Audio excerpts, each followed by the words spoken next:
Welcome to the Four Seasons Podcast, brought to you by B&H Wealth Strategies, serving Northeast Tennessee and Southwest Virginia since 1966. Here, we guide you through the ever-changing seasons of your financial journey, offering insights to help you grow, protect, and enjoy your wealth. Ready to turn your financial dreams into reality? Dare to dream. And now, here's your host, President of B&H Wealth Strategies, Jeff Bingham.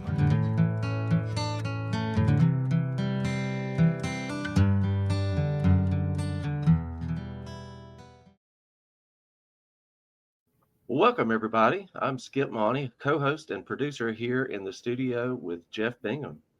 Jeff, how's it going? It's going great, Skip. How are you doing this morning? I'm doing just fine. Thrilled to be here. So, Jeff, over the years, B&H has grown a remarkable following. However, some of our listeners might not be familiar with your full journey. So let's take it from the top. Could you share a little bit about your company and what you do?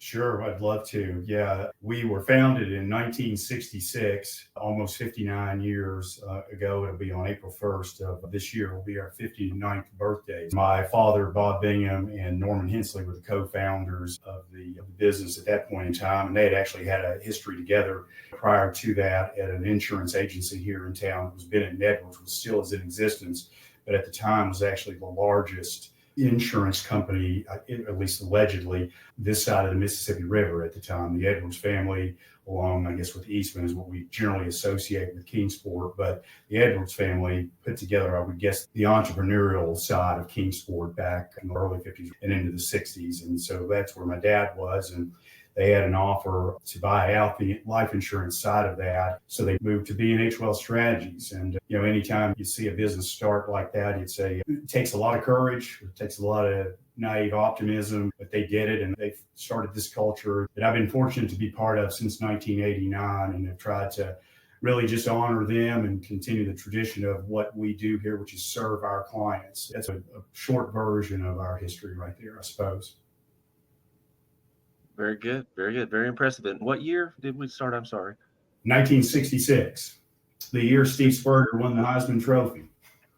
Oh, wow. Very cool. So you got a big anniversary coming up.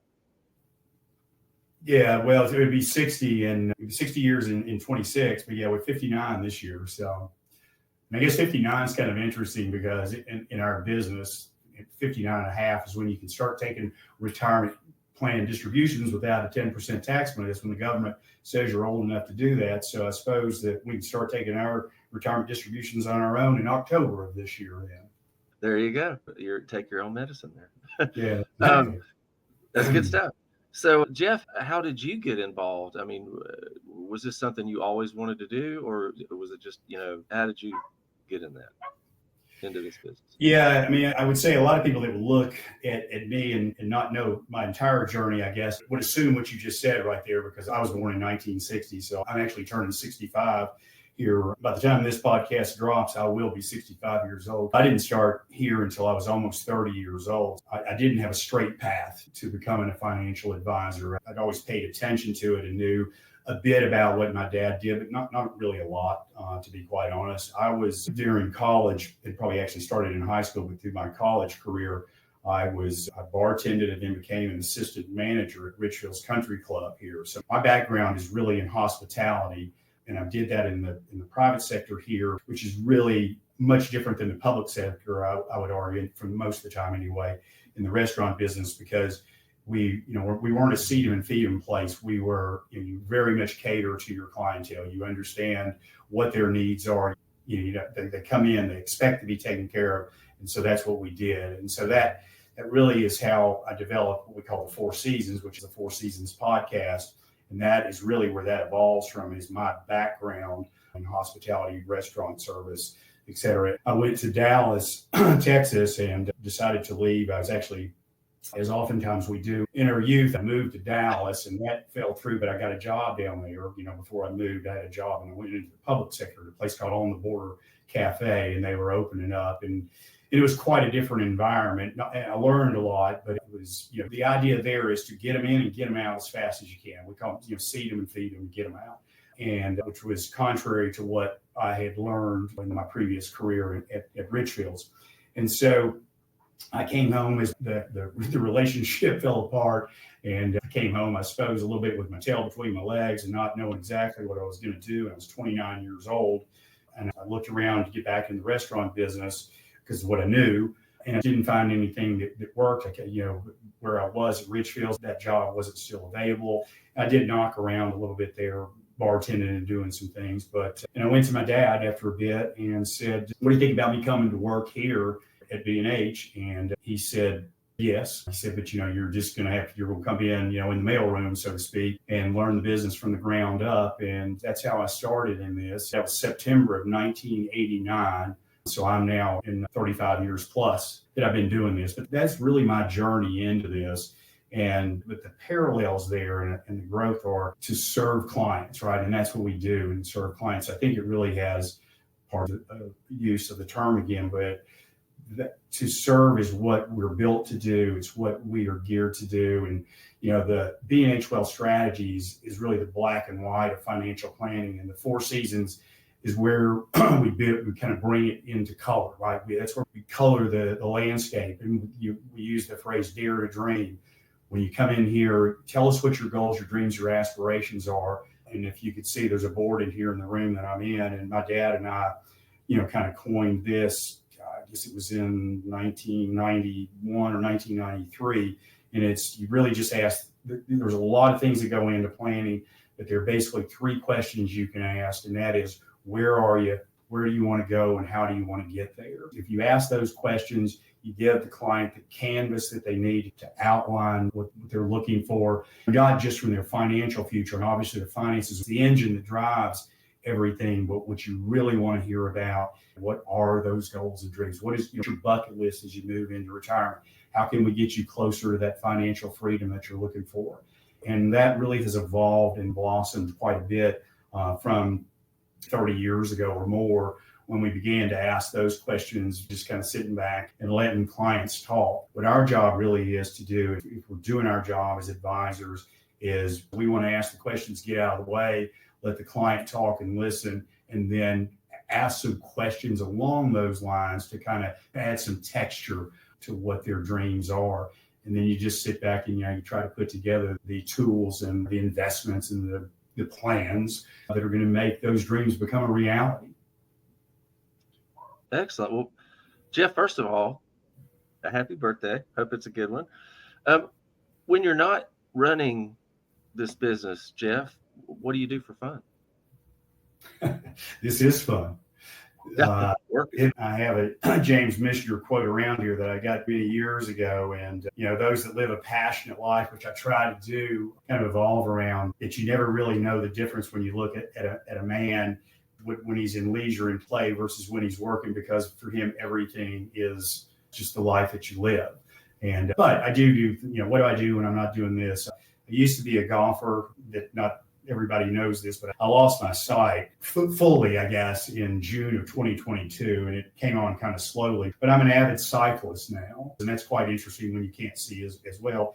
But I managed to ride outside with some of my friends that can kind of lead me along, but I do a lot of that inside. It's solitude and poetry to me, just getting on and kind of shutting. Eventually, sometimes you need to shut your mind down. And what I find for me that works is that I can push my body to the physical limits at some point in time. And that's when the mind shuts down from thinking about work and the things that we're talking about here, let's say.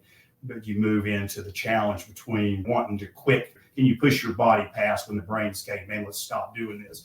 So I think it's an excellent form of, for me anyway, of discipline and diligence of doing that. And like I said, one of our sayings we have around here too, by the way, is the difference between success and failure, or the way you get to success, is discipline is the bridge between success and failure. And I try to live that to a degree.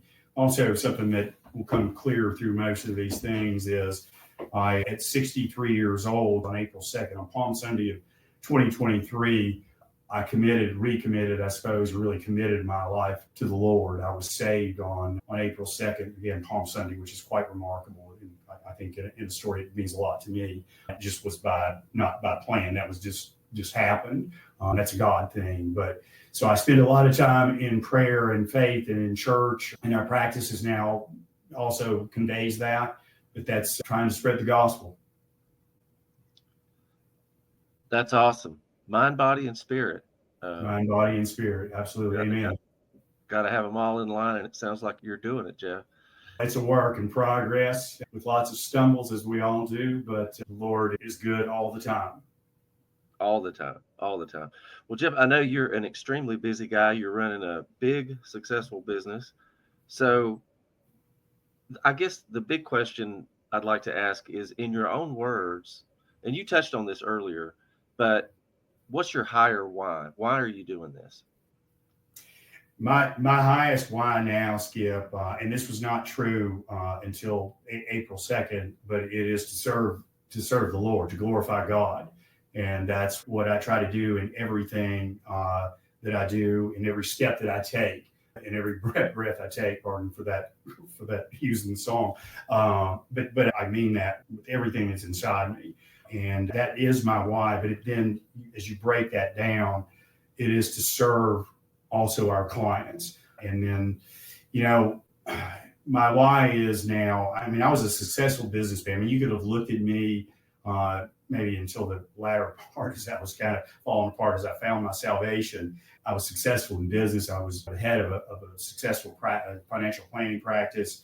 And, it would have been easy to have seen me walk through my career and die and be put to rest and look at it as if I had, it would have looked like a successful life, but I would have missed what life is about. And that is to serve the Lord and to spread the gospel of Jesus Christ and to try to make, as my dad used to say this, and it just the words didn't take with me. My dad, if you always said, try to leave the world a better place than when you found it.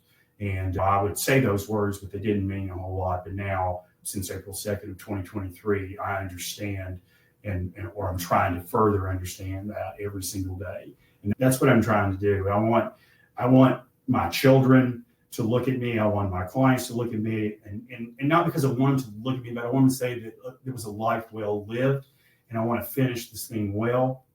What it has given me is this inner drive that won't allow me to quit anything, because you're trying to serve the highest and you're trying to please your Father.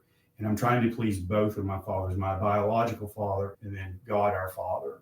And if you do that, you won't quit. I mean, like I said, I'm blind. What I do every day in here is difficult, right? I deal with numbers. I deal with narrative around numbers, and I really thought that I might quit because it was just too darn hard. And I can't imagine quitting now, right? I mean, I know the sacrifice that was made for me to be saved, and I can pick up my cross every day and bear the burdens that I've described right there, whatever other burdens are going to come. And I know I can walk up the hill with it on my back. And that's the attitude that I take.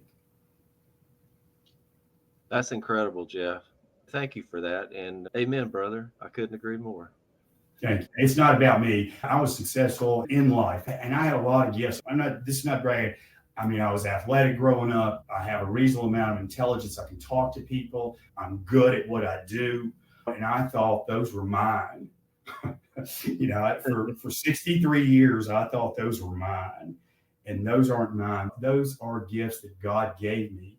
And now I understand that. And without being able to see what I'm able to do in my practice, the relationships that I have furthered with my clients and new people that I'm meeting are just so much deeper. And this kind of goes back to the missioner quote that I was talking about earlier. Again, these were words. I lived them to a degree, but only on the surface until I was saved. Most of life is transactional, right? And certainly the business of financial planning and investments and all that, it is by nature a transactional business. But what we always try to differentiate ourselves, and we talked about, was making relationships transformational. And we were pretty good at that, right? I mean, I would say, but now it's just so much deeper. These are truly transformational relationships. But I don't think you can have truly transformational relationships until you have, at least for me, the understanding of what the ultimate and what the highest is. And that's where transformational relationships take place. And that's what we have or try to come in here and do every day. And my staff we call it a mission. This is not a job, but we're on a mission. And that mission is to serve our clients and ultimately to glorify God. And if we do those kind of things, we're not ever going to get to perfect because there was only one perfect, but we will get as close to excellent as we can, if not too excellent. Amen, brother. Love it, Jeff. So we'll catch you in the next episode where we'll dive into some frequently asked questions about the financial management business. Sound good? Amen. Absolutely. So this one was not about the financial business, but it really is about the financial business. And and again, I would say in closing, this wasn't my dad's business. This is not. We're stewards of this business. That's all. Absolutely. We are, stewards. And Jake, as he comes along, he'll be the next steward of this business. And whoever comes along after him, again, God willing, right? If it's God's will, this business will endure for however long it's meant to be here. All right, man. You have a great rest of the day. We'll see you in the next episode. Thanks, Skip.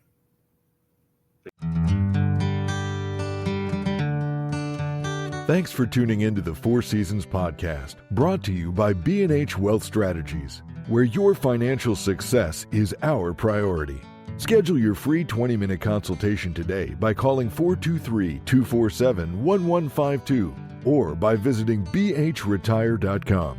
Take the first step toward making your financial dreams come true. Until next time, remember, every season is the right season to plan for your future. Securities and registered investment advisory services offered through Silver Oak Securities, Inc., member FINRA SIPC. B&H Wealth Strategies and Silver Oak Securities, Inc. are not affiliated.